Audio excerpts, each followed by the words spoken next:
Himalita na sa pag-ayo karon kining mga statement shirts nga para pang New Year celebration. Ang report ni Nico Sereno.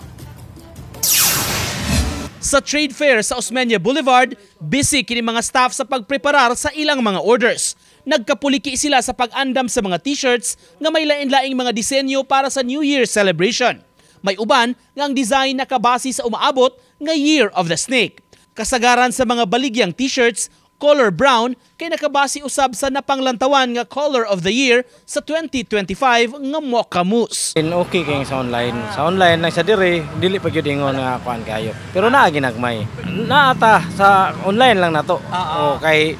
Wa man mi ingon nga nagunhan jud mig daghan igo lang pero siguro karon mohabol sila matagaan niya po nato. Mapalit ang mga t-shirts sa tag 280 ngadto sa 350 pesos depende sa materyales niini. Pwede sad nga mohangyo kung dinaghan ang order.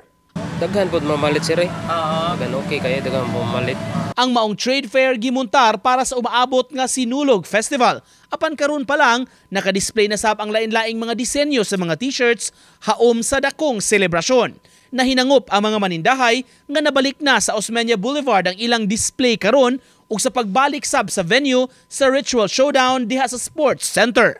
Uban ni Marlon Melgazo, Nico Sereno, Balitang Bisdak.